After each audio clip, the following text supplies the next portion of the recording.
வரப்போகிற கிருஷ்ண ஜெயந்திக்கு இந்த அவல் லட்டை கண்டிப்பாக ட்ரை பண்ணி பாருங்கள். இதுக்கு ஃபஸ்ட்டு 1 கப் நிலக்கடலையே நல்லா செவக்க வறுத்து எடுத்துக்கணும். நீங்கள் கடைகளில் வறுத்த கடலை கிடைச்சாலும் அதை வச்சு செய்யலாம்.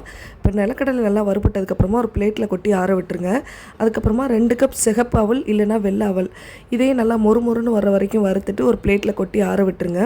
இப்போ அவல் நிலக்கடலை ரெண்டுமே நல்லா ஆறுனதுக்கப்புறமா ஃபஸ்ட்டு அவலை மிக்ஸி ஜாரில் சேர்த்துட்டு அது கூட 2 ஏலக்காய் சேர்த்து அரைச்சிக்கோங்க. அதுக்கப்புறமா நிலக்கடலையை சேர்த்துட்டு அந்த நிலக்கடலை அரைக்கும் போது அது கூட ஒரு 1/2 கப் அளவுக்கு பொட்டுக்கடலையை சேர்த்து அரைச்சிக்கோங்க. இப்போ இதுவும் நல்லா அரைப்பட்டதுக்கப்புறமா வெல்லம் 2 கப் அளவுக்கு நான் சேர்த்துருக்கேன். நீங்கள் நாட்டு சர்க்கரை கூட சேர்த்துக்கலாம். இது எல்லாமே நல்லா அரைச்சதுக்கப்புறமா வேறு ஒரு பாத்திரத்தில் கொட்டி அது கூடவே ஒரு 1/4 கப் நெய்யை கொஞ்சம் கொஞ்சமாக சேர்த்து நல்லா பிசைஞ்சு விட்டுட்டு உருண்டை பிடிச்சி எடுத்தீங்க அப்படின்னா அவல் லட்டு ரெடி. நான் இதுக்கு முன்னாடி அவல் உருண்டை ரெசிபி போட்டிருக்கேன். அதோட லிங்க் வேணும்னா கீழே கொடுக்குறேன், கண்டிப்பாக செக் பண்ணி பாருங்கள். இந்த வீடியோ பிடிச்சிருந்து அப்படின்னா லைக், ஷேர் அண்ட் சப்ஸ்கிரைப் பண்ணிடுங்க. தேங்க்யூ.